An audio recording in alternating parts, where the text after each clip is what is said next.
Okay, I want to go ahead. I guess we'll get started.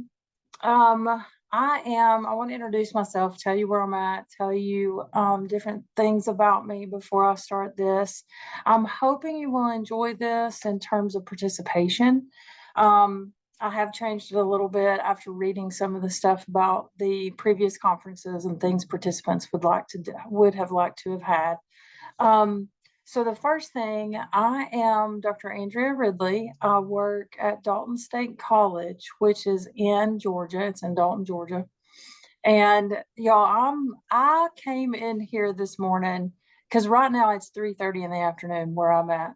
And I came here, I had it planned out. I was here at 12:30 and I'm sitting here and I'm like, what is going on? Like it's 12:32. And then I realized, I thought, oh my gosh, I planned this for during my 12:30 time when it was actually your 12:30 time. So I had to rearrange my day just a little bit just to accommodate for that. So that was kind of funny. It is storming here. So I'm hoping that, and that just started within the last 15 minutes. It's passing pretty quick, but I'm hoping that won't interrupt anything either. I teach at the college in the School of Education. I teach science and math methods. And I do a lot of data analysis and lesson planning. So, what I do, the core foundation of my science and math methods begins with doing data analysis of pre-assessments and showing the students how to accommodate to each kindergarten through fifth grade and secondary. I teach secondary too, their individual needs. And then we start working through how to teach science and how to teach math in those settings. So the presentation that I'm doing today is based on let me shut this down a little bit so I can see my screen. This is based on, well, it's not allowing me. There we go. It's based on feedback that you as a site supervisor or you as a EPP provider, you are the person who these teacher candidates rely on to tell them those things that they might not want to hear. It's one of those relationship building things that you have to start at the beginning. And I know I have struggled with it. I think that there's a lot of struggle in terms of hurting feelings, letting teacher candidates know, hey, these are some things you love, but you might want to adjust it just a little bit for certain students that are in your class that I saw. So it's about critical thinking and individualized growth for those teacher candidates. So what's this all about?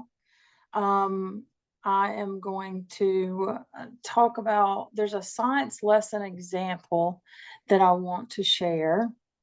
And I kind of just want to give you an idea of what it is. It's based on a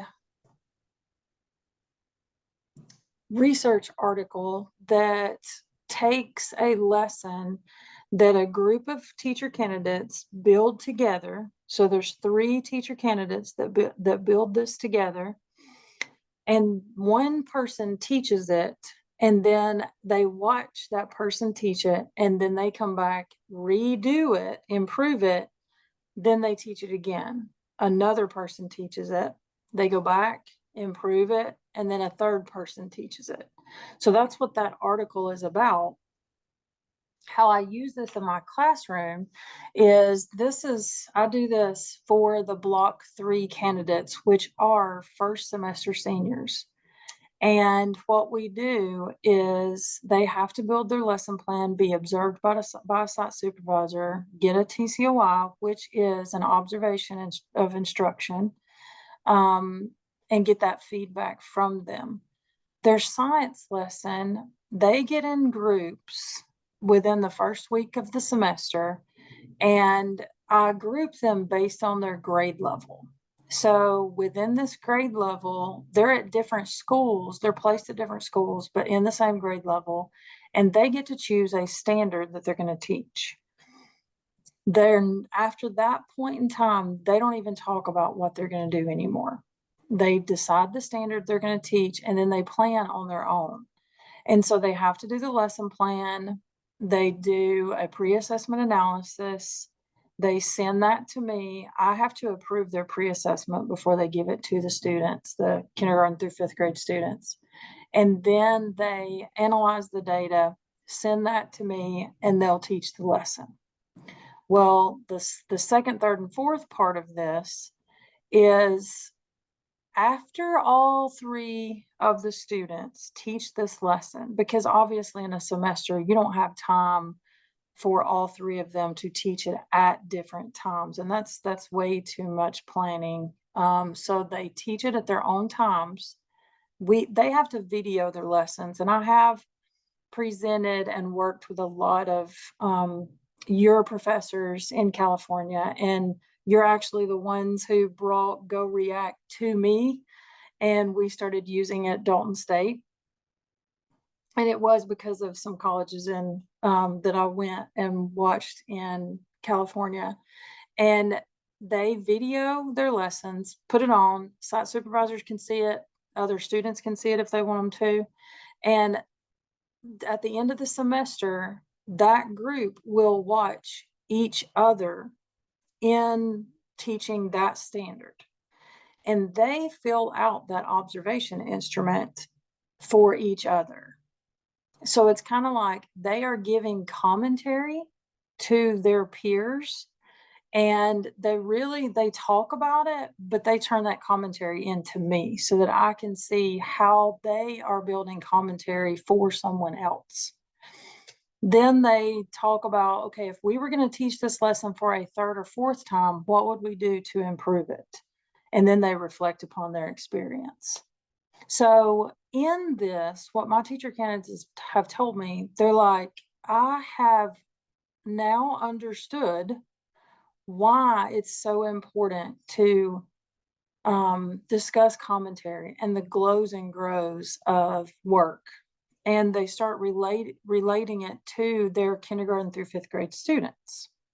So now, back to this presentation.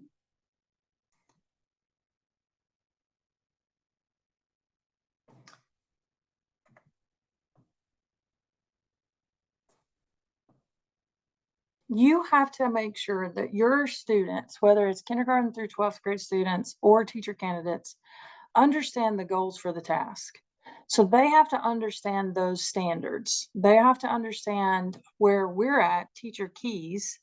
They have to understand what their goal is for instructional strategies, understanding content knowledge, differentiation, academically challenging environment, things like that. They have to understand that entire thing and what their task is in terms of teaching. The audience, they have to understand what audience that they're actually teaching to or that's watching them. Okay. And what those people are looking for. So if we're talking about teacher candidates giving commentary to kindergarten through 12th grade students, those teacher candidates have to understand that those kindergarten through 12th grade students also want to know what they're doing well in a detailed manner. We also have to put now their personal needs have to become aware at the end of the task. So where do they need to improve? What do they need to do? Okay. So in this TCOI, we must know the goods and the bads, the glows and the grows. No matter what, I require my teacher candidates, I don't care if they think that everything is great about this piece of their partner's lesson. Let's say their peer understood their content knowledge perfectly. Well, they did, but what else could they have done? They also have to give them a grow. They have to give them a suggestion. So we talk about how to do this. we talk about that you as a student, teacher candidate, kindergarten through 12th grade student, whoever, you have to understand the vocabulary of what you're expected to be doing. So we look at the TCOI, which is the observation instrument, and we look at, okay, what parts of this do you not understand? We're teaching, one of the main things that I teach is what exactly is differentiation? What exactly is content connections? Let's do that. Because it's not just about we're expecting them to do it. I want them to understand that vocabulary. One example that I've thought about every time I talk to even my teacher candidates about vocabulary. I had one when I was teaching sixth grade earth science. We had a student who he was one of the smartest students in the grade level. And he just, one day, he was just so confused. He was one student who was considered a Hispanic student. And he just kept saying, I don't know what you're talking about. Well, I was like, what parts are you not understanding? He didn't know what the word increase meant. And we were talking about the difference in sea levels and how when you increase the sea level, then like all these things happen. Well, he was missing the whole concept just because of that vocabulary word that we think in sixth grade they should already know. And then just 2 months ago, I was teaching about moon phases. And this teacher candidate, she came to me and was just so frustrated and just panicked because she couldn't understand some of the terminology. And one of them, again, this student had a language barrier. She is a Hispanic student, and she kept talking to me about the moon phases. And I said, okay, so let's talk about full moon. What does that mean to you? She had it backwards because she thought that full meant it was full of darkness. She didn't realize she was calling them the wrong terms. So we have to make sure that the commentary that we give, there's no language barrier there, that they understand the vocabulary we're using. The next thing before we get into practicing this, you have to think about the more you say, a lot of times, the more it helps for them to gain that feedback that's going to be useful. And this comes from me as a teacher when I was teaching kindergarten through 12th grade. One of the things that made me so concerned every time I had an observation from a principal or assistant principal, they would circle the numbers of 3s and 4s or whatever, but they wouldn't tell me why that was great. Like, what did I do to make that so great? And I'll never forget one assistant principal that I had. He gave me a detailed understanding of this is why you got a 3. This is why you did so well in that part. This is some suggestions that I would like to see the next time. That was the first time and only time I had ever had anybody tell me those things. And it made everything so clear. Yes, it's all great to make 3s and 4s. That the high grades are great, but what am I doing to make that happen every single time? What am I doing that I need to consistently do or change to make it better? Okay, so now I'm going to let you, let's see, I don't know how many people are in here. We are going to do a little, like a 5-minute breakout group.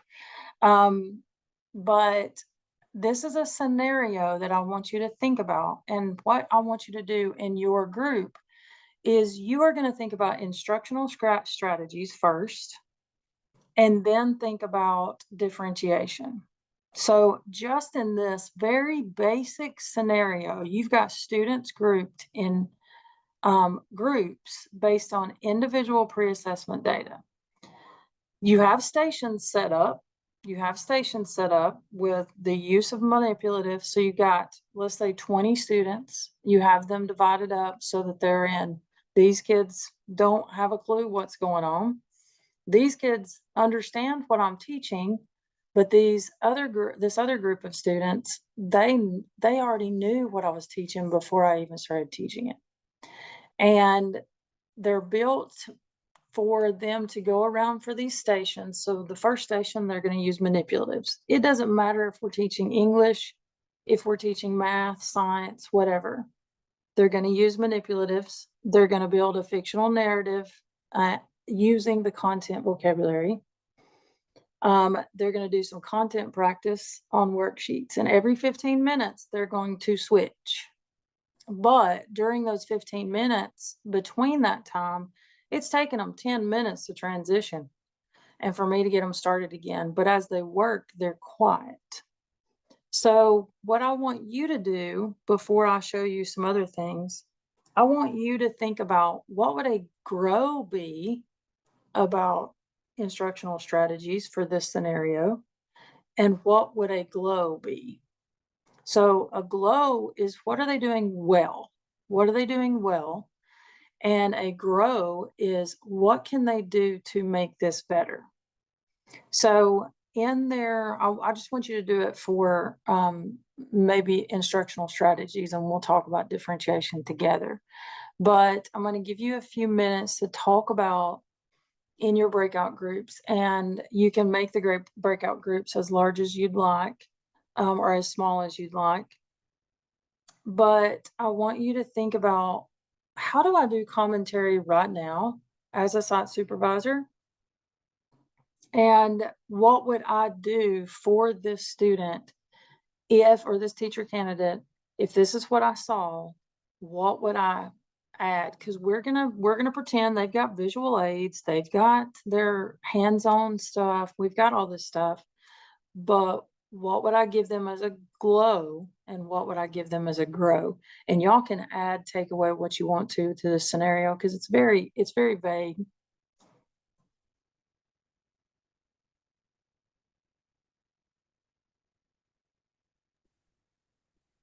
Okay, so I see, before y'all go to breakout groups for a minute, I'm going to say, when would the peer review occur? Somebody asked that question.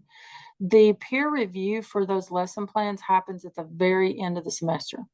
The very end of the semester. We do it the last 3 weeks of the semester or so. They watch each other's video and they do the TCOI and talk to each other as they're watching the video.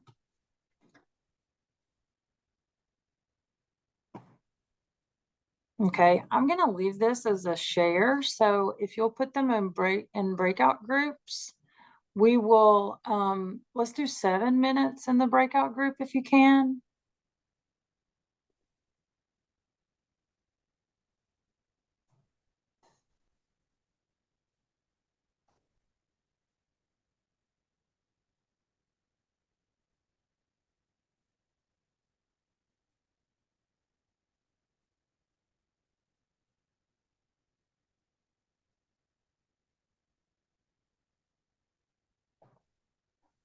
Do you want me to do this, or are you? Yes, because I Okay. don't know how to do breakout groups. I was thinking Okay. you were doing it. No problem. Yeah, sure. Okay. Did you say how many breakout rooms would you like? It doesn't matter. It can be as small as, it can be partners. It can be threes, because I can't. We have, yeah, we have 14 people, so excluding you and me at 12. So I can do maybe Okay. four breakout rooms. That will be Awesome. So can you set it for maybe 7 minutes, allow them to talk about how they do commentary for their okay. supervision. And what I'm going to ask y'all to do, we're going to do a Nearpod, and one person from each group is going to put your commentary on the Nearpod Collaborate board. Okay, so let me go ahead and create the rooms right now. Okay. People will be able to join whichever one they want. Great. Okay, so we'll do 7 minutes and allow them to be able to have time to talk. So got it.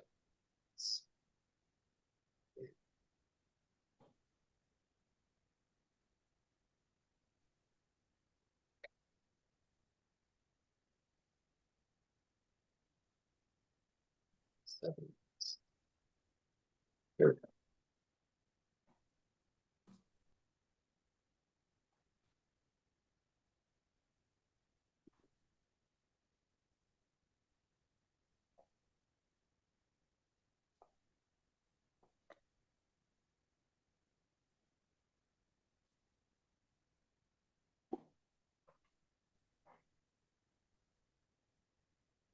So if you go to the breakout room option on your bottom of your screen, and if you don't see it, you just have to click on more and you should be able to see it. And then from there, you can join any of the breakout rooms you like. The Nearpod link, we will do that in just a minute when you come back.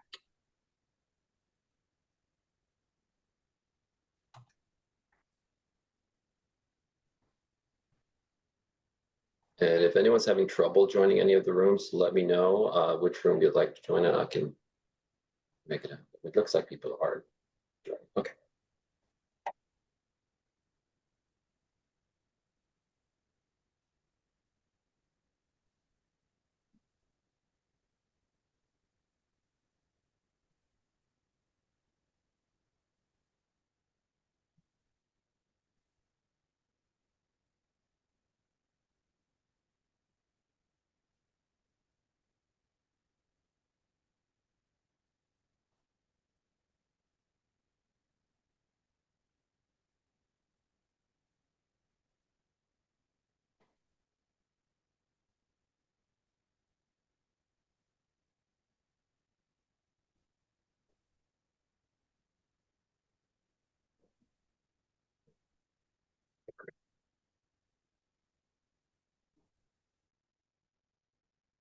Mr. Stone, what we're doing, we are in breakout rooms, and for about 7 minutes, they're talking about commentary, and then we're going to come back to this.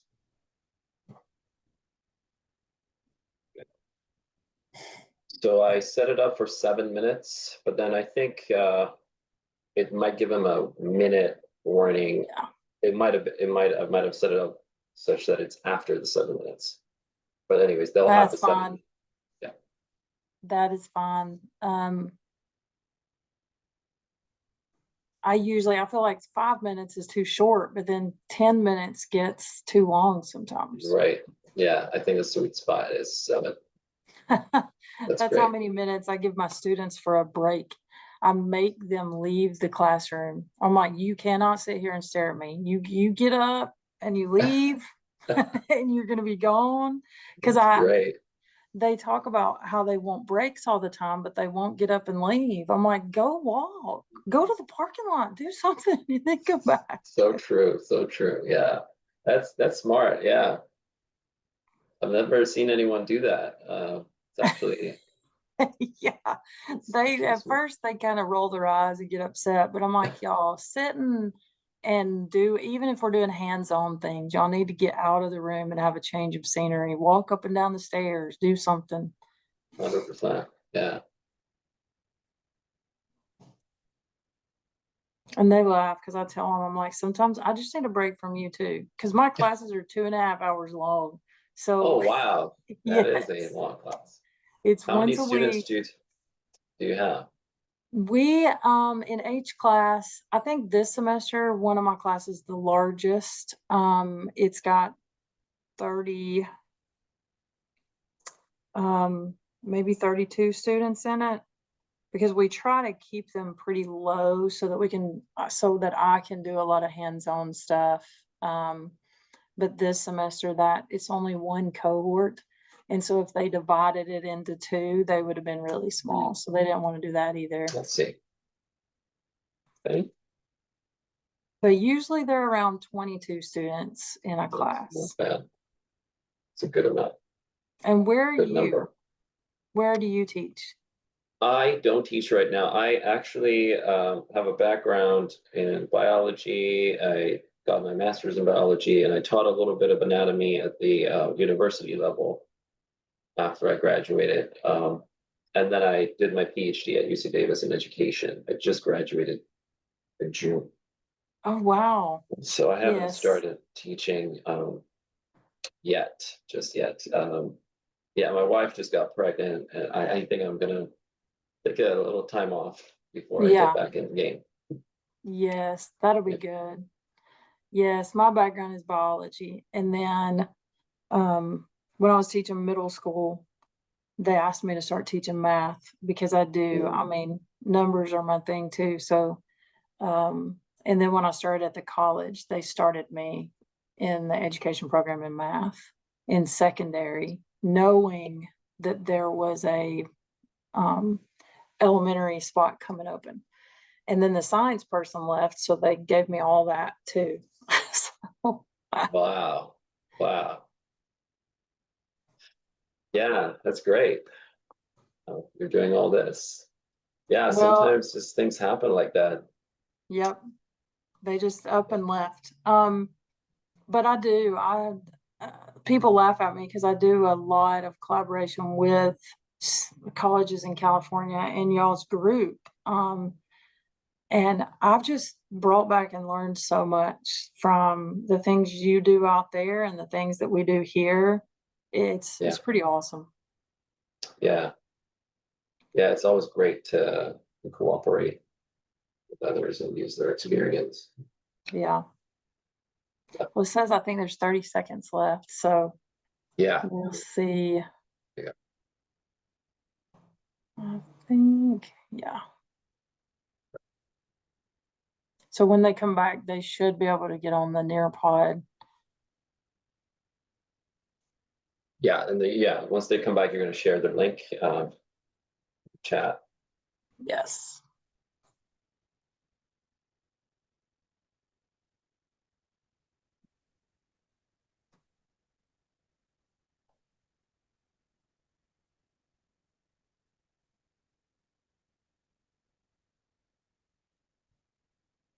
So yeah, this is where the minute I was talking about, it's giving them a minute to wrap Yeah. up Yes, when we their were out for conversations. COVID, I had to stay home for an extra year because of health reasons. And I had to learn how to do all this. And it was very Yeah. interesting.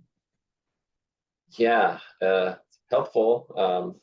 It's a great tool to bring people together from different parts of the world, but yeah, it takes time There's a to. learning curve. I was just going to say that exactly. Yeah.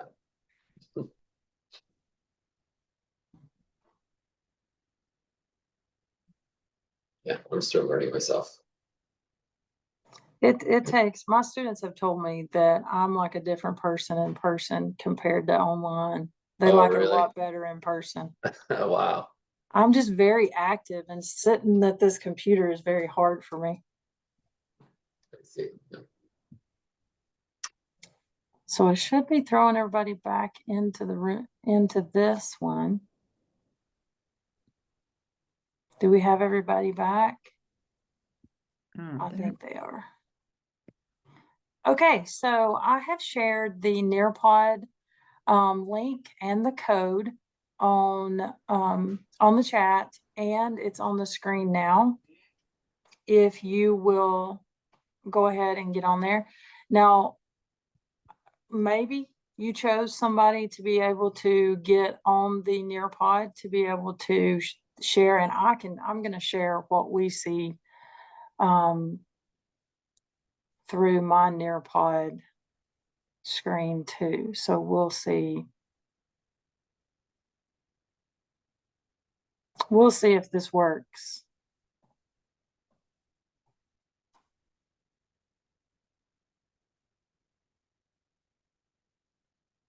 Okay, so this is what you should be seeing.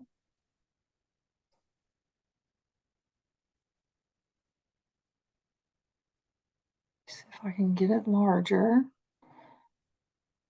So someone from one of the groups or each of the groups, if you will write the glow and the grow, there's two.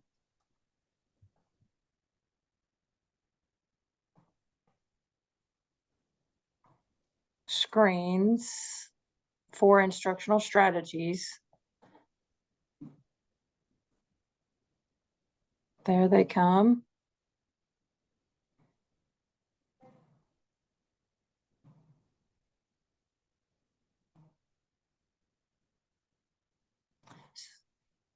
So we have the glows coming through. And then now you can, if you'll click the forward button on the right hand side, it will allow you to put a grow in.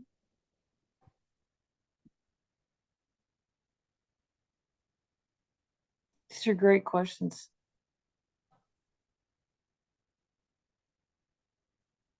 And if anybody else from the groups, if you thought of something else that would be good commentary to put there, or how you would do it, go ahead and add that.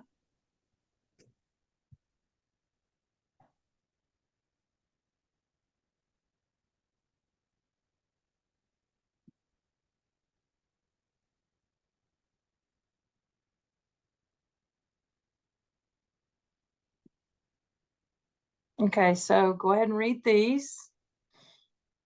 If you've logged into the Nearpod, if you haven't, you can see them on my screen.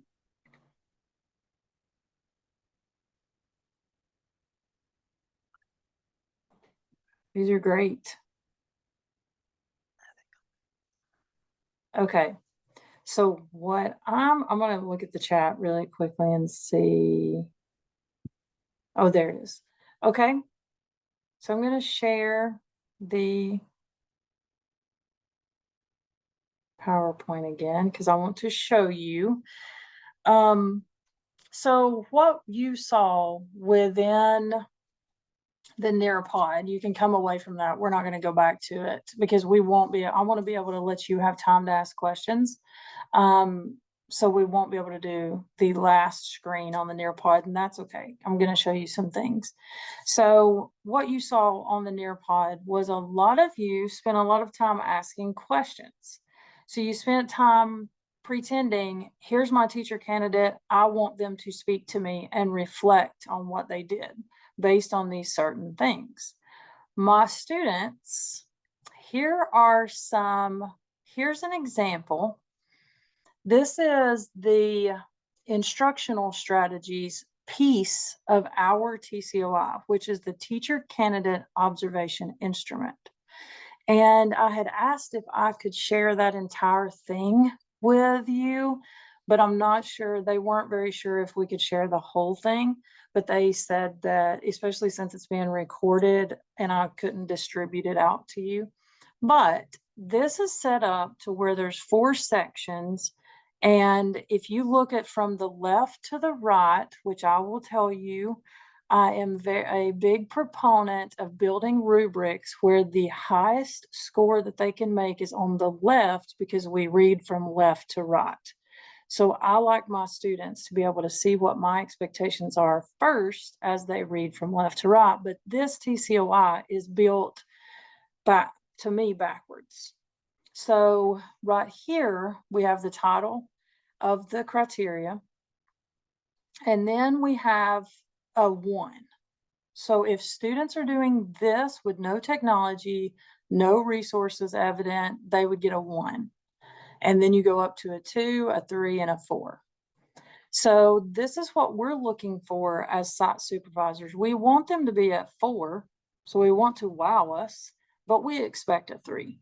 Okay, especially at this point in time where they're at as teacher candidates. This at the bottom is some feedback that one of my teacher candidates gave one of their peers. So if I'm reading this, it says a glow for this was, I feel like using the visual aids had the students engaged. Okay, well, what does this person consider a visual aid? I don't know. How were they engaged? What did we see as engagement? I don't know. And then a grow could have taught with more resources besides a PowerPoint. Okay, well, what I talk to my teacher candidates about is, okay, if you built this lesson and you taught this lesson, you felt like it was the best thing that you ever taught. You build it to be the best thing that you were going to teach based on this standard. You as the teacher candidate supervisor just told them that they could have taught with more resources. Well, that teacher candidate that just taught that lesson thought that they did teach with more resources. So they don't know of other resources that they could have used. So your job is to tell them, give them examples of more resources. What are you talking about? So that previous one would not get a high grade on commentary. because they weren't descriptive enough and they did not tell the student what was going on. Okay, so look at this one. A glow, it says you started with a mystery item. It was a tub of water.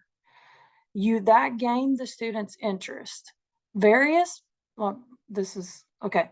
Various objects were provided to students to explore and discuss before testing. So they gave the examples of what they used: apple, plastic spoon, penny, crayon, pencil, before testing each object.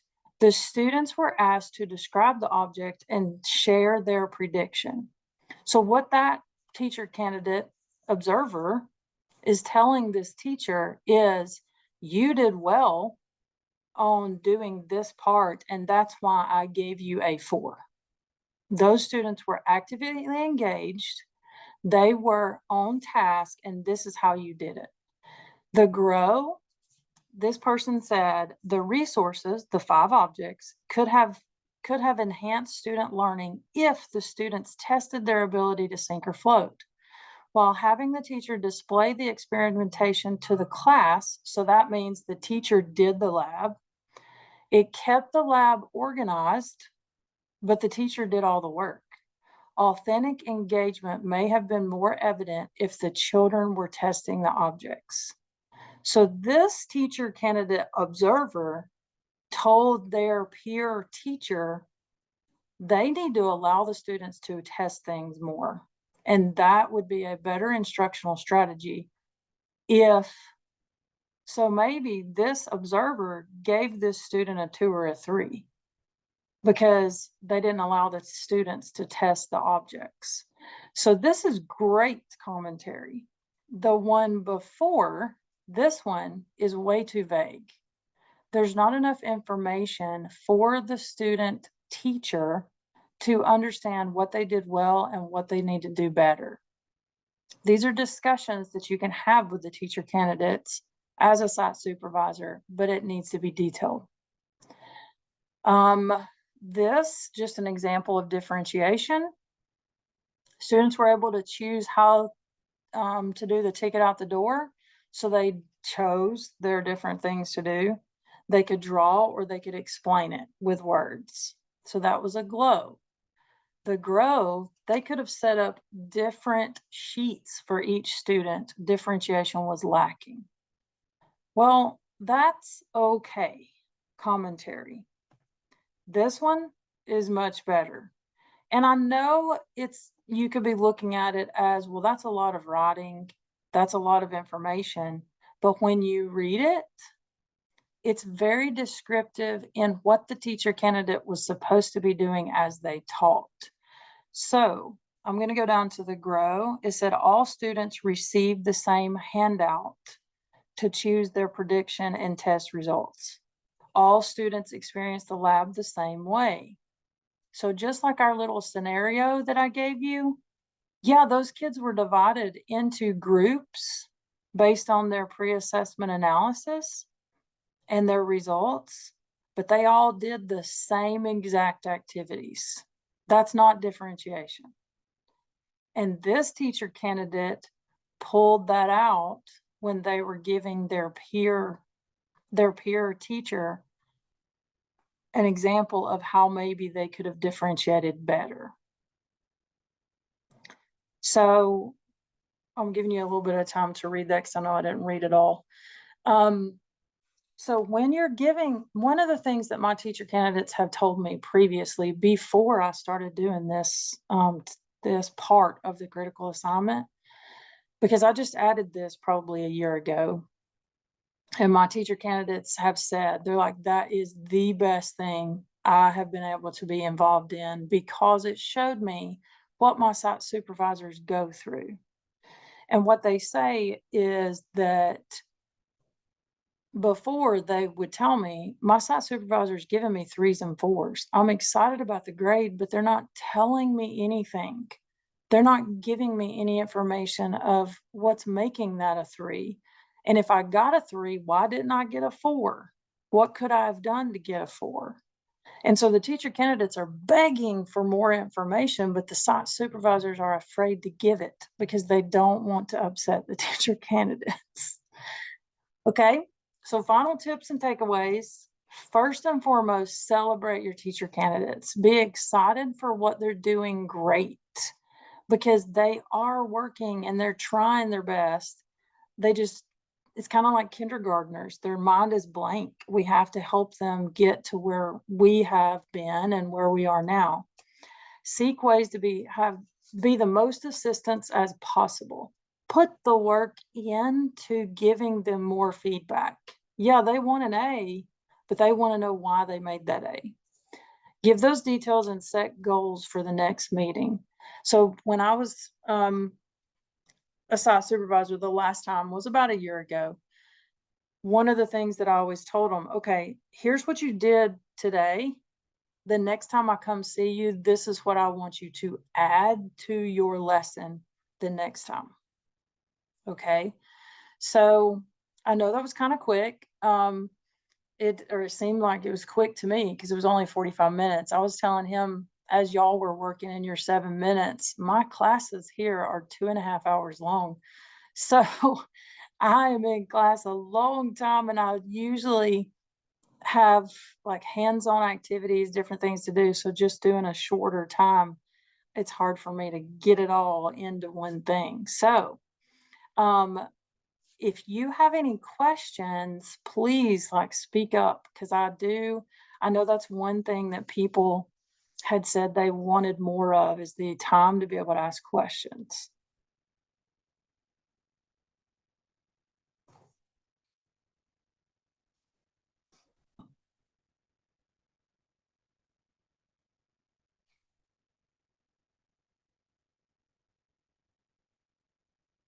If there's not any questions, I know we were talking while you were in on the Nearpod. One thing I saw in the chat that people needed a little bit more time in the Nearpod in their groups. The reason I always kind of worry about the breakout groups unless I can actually jump in there. When I was teaching online during COVID, I would do breakout groups and I would jump in and check on everybody and talk to them and answer questions. 5 minutes is too short. 10 minutes, sometimes it gets a little too long and conversation moves into something else. So that's why we do 7 minutes, or I do 7 minutes usually. So I know for me, with teacher candidates, one of the things that they have talked to me about is the fact that it's hard to hear those comments and those suggestions of, okay, I know you did this, but it would be great to see this. The reason it's hard is because they do put a lot of time in building these lessons. I know here, I don't know, I know every college is a little different, but here our teacher candidates get over 1,100 hours in the classroom before they graduate. We have 2 weeks of teacher student teaching in the last semester of their senior year. But before that, their junior and first semester of their senior year, they actually go to placement 2 days a week. So they're in a classroom half the day, half the week, every semester. And they're required to get over 300 hours in that classroom doing different things. They have to do 3 different observations. So they have to have their site supervisor come and watch them 3 times each semester teach. And those lesson plans that they build, like they tell me, they're really long where we're at. Sometimes they can get 30 pages long when they're typing them up. And they spend so much time on them of what they think they understand of what they're supposed to do. And then they will teach in front of the mirror 15 times before they go in front of the classroom. And so they're all excited about it, but nervous at the same time. So sometimes right after that lesson is taught, it's hard for them to process what they just did. And so when you sit with them right after the lesson, sometimes they're just trying to get all of their nervousness out and have that time to just sit for a minute.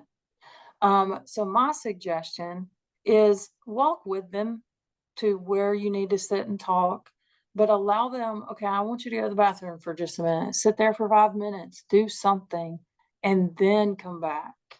I know for our site supervisors, they've started asking them to give the student teachers a, it's a questionnaire that they fill out after the day that they teach the lesson so that they're not sitting there, so they can have time to think and reflect, not just be so shocked and scared because there's somebody sitting in front of them grading them. Um, but do you have you thought of any questions? Wonders? I held my hand up. Um, yes. Didn't You see it. mentioned you mentioned Go React, which is a system that we were using at Cal State Dominguez up until about a year ago, because it is Yes. quite cost effective. You know, we had to cut things in budget, but we will switch to Panato. But one of the things as a supervisor, we have the latitude where once our students are assigned to us, we get to open up Zoom meetings with them. Yes. Lesson plans have to be submitted 48 hours ahead of time. They may not Yes. teach a lesson unless we have approved it. So that gives us an opportunity to work with the particular student. We have Yes. most of us, and there's several of us here, a couple of us are here in this, but we have a chat with our teachers prior to them teaching a lesson. We go Yes. in, we observe them. I encourage my teachers to videotape themselves all the time. All of our Mm-hmm. lessons are designed for them to meet the state requirements to become a teacher in California. So we're very specific about what we want them to do. Yes. Allow them latitude because we all have students, either they're going to be district interns who are hired by a particular school district, or they are doing student teaching, but Yes. they all have to meet the same requirements. Uh, they do 6 lessons, 6 observations. Um, and out of those 6 observations, 2 of them we'll come in and observe. The others, we encourage them to videotape all of their lessons. Um, And I'm you do the 6 in one semester? yes. Sometimes we have district interns twice because it all depends on how they enter the program. Uh, But is that every semester they're in the program or is it every just during their semester student? in every semester they're in the program, we do 6 observations. That is awesome. And Because we I'm also, wanting to add one and people are just like, because they do 3 each semester where we're at. And I want them to do 4. And they're just like, what? We can't do 4. well, you have to talk to me about how you can get that done. But anyway, basically, we don't talk about I want to say your glows and grows. I remember those, but we call them strengths and we call them um areas that they can grow. And so Yes. we talk about what they're doing, but most of our lessons are all designed to meet. We have tests here in California called the Cal TPA, Yeah. and we make sure that they are meeting what those Cal TPAs are saying. We call them the TPEs, uh, Yes. call them the California Standards for Teaching. We could break it down, but basically we just make sure that they are using the strategies, Mm-hmm. the assessments that needs to, and we try and make sure they understand what those strategies, formative assessments are, and we give them also let them use a PowerPoint that sort of speaks to their delivery. We make sure that they are sticking to the TPEs because Yes. we want them to know what the TPEs. So we break it down in layman terminology for them so that they can know what they're talking about.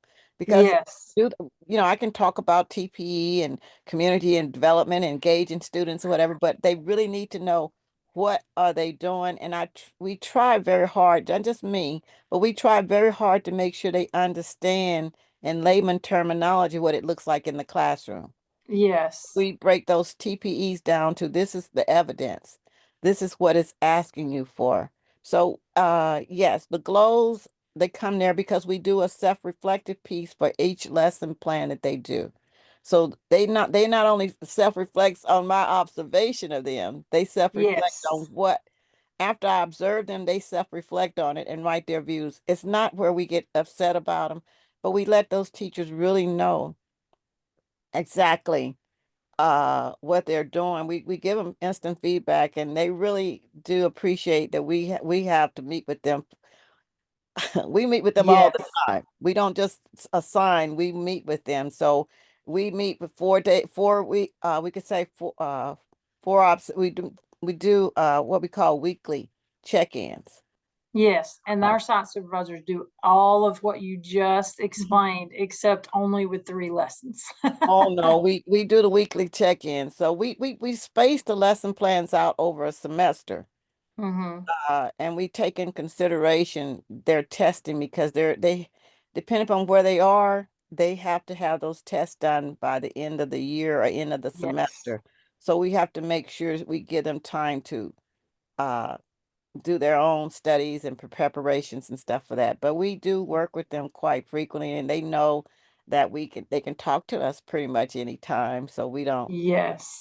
we don't necessarily say do this and do that and that's it. No, we get our rapport going on, and it's hard not to develop rapport with 'em because it sort of makes us remember our journey into education and what we needed, and so we try to be there Yes. for 'em, to help And our them. site supervisors, what they do is they meet with the students and the mentor teachers that they're assigned to Hmm. multiple times through the semester, because the site supervisor and the mentor teacher, they have to do midterm and final and throughout evaluations of how the teacher candidate's doing. So those weekly checks are very important. Um, That and goes in.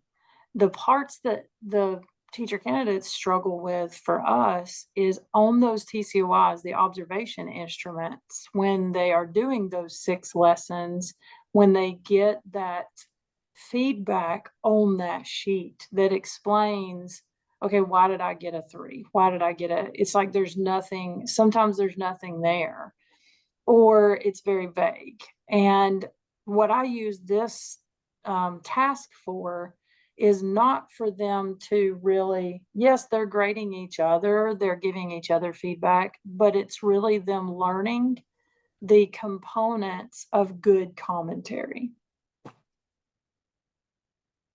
Does anybody else have? Because I don't know if I can see raised hands or not. Oh, go ahead. But my question, I want to make sure I understand. Did you say your student teach for only 2 weeks? I misunderstood, I think. What they do every semester in block 1, which is the first semester of their junior year, Junior, we go okay, block 1 through okay, block 4, which is junior and senior year. okay. So in their junior year and the first semester of their senior year, so those 3 semesters, they go to placement twice a week, but they're in class with us 2 times a week also.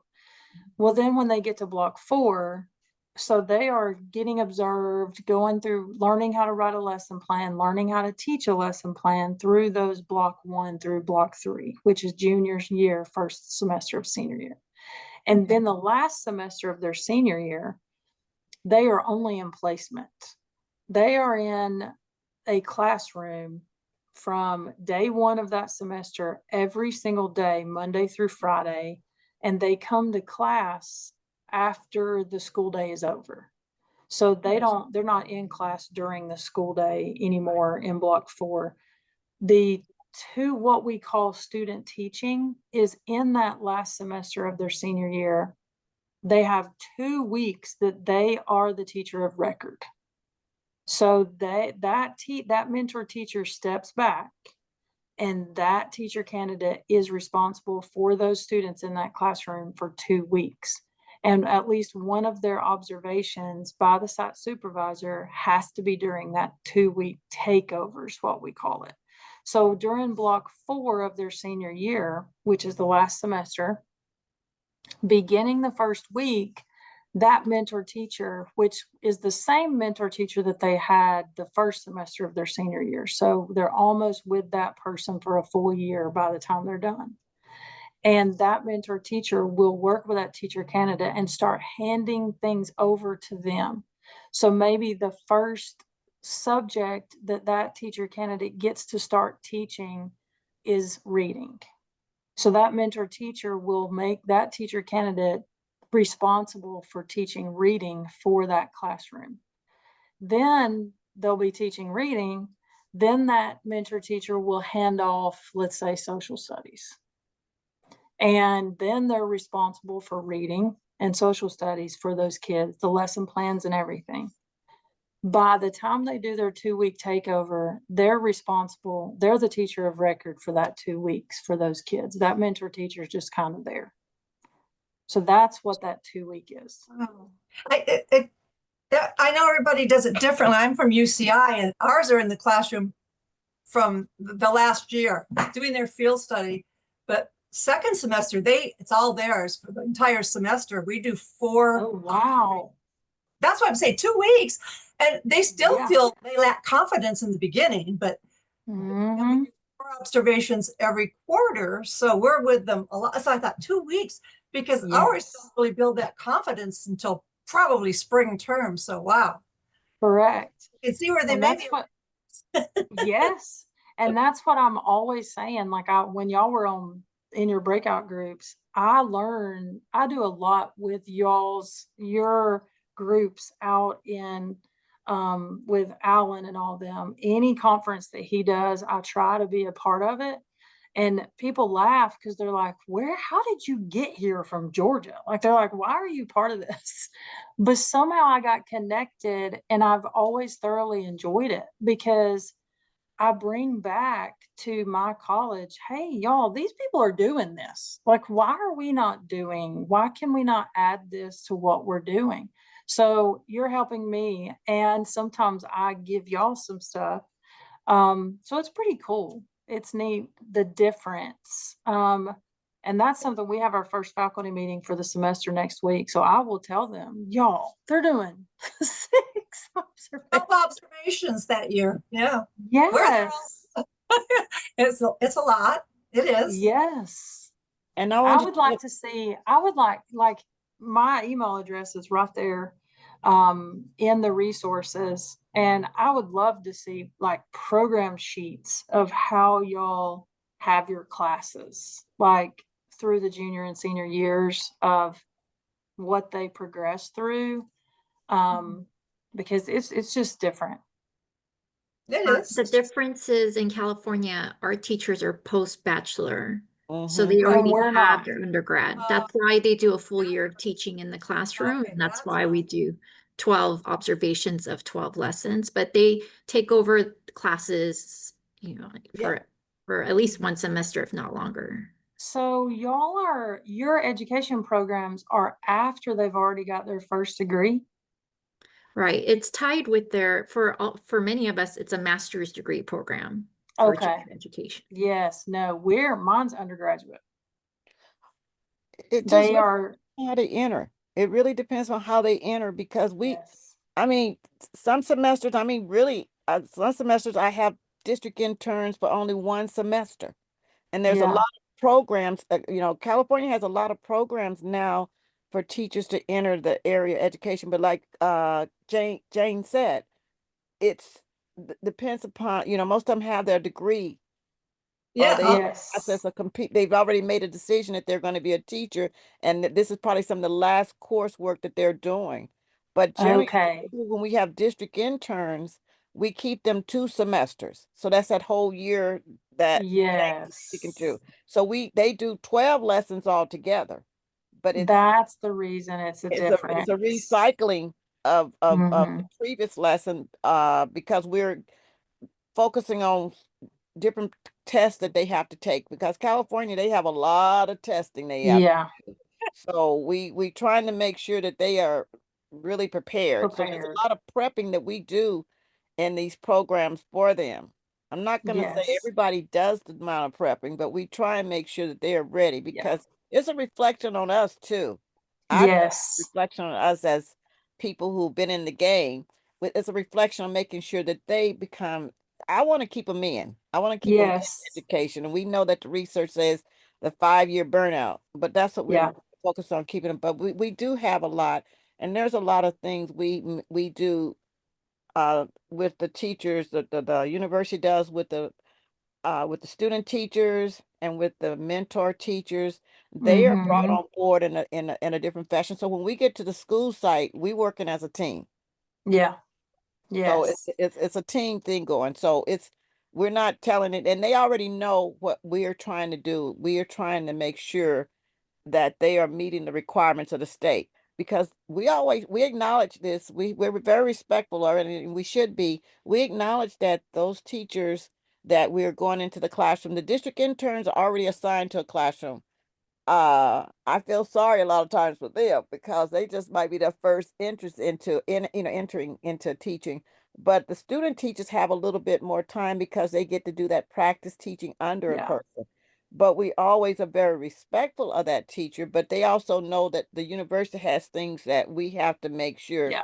they're doing. So that's what we're in to make sure they meet them, not to beat them up. We're here to make sure we make Yes. sure that and I think that part about the 48 hours before they teach a lesson, we get a chance to look at the lesson, review it, and reflect on how do you feel about it, where do you think your children are, are they, what do Mm-hmm. you need to do? And Mm-hmm. for me, I like technology, so I make sure that they're using a lot of technology with the kids, how children, Yes. so those are things I have to, but I'm saying I don't know, every state has their own different requirements. Yeah. So. It's good to learn all of this stuff, and I appreciate y'all being in my session today. I know we've went over 3 minutes. I think the next closing thing starts at 4:45, I believe, and I don't want to hold everybody over. But thank you so much for coming. And if you have any questions, my email's at the end of that PowerPoint, and it's in the resources. So thank you so much. Thank you. You.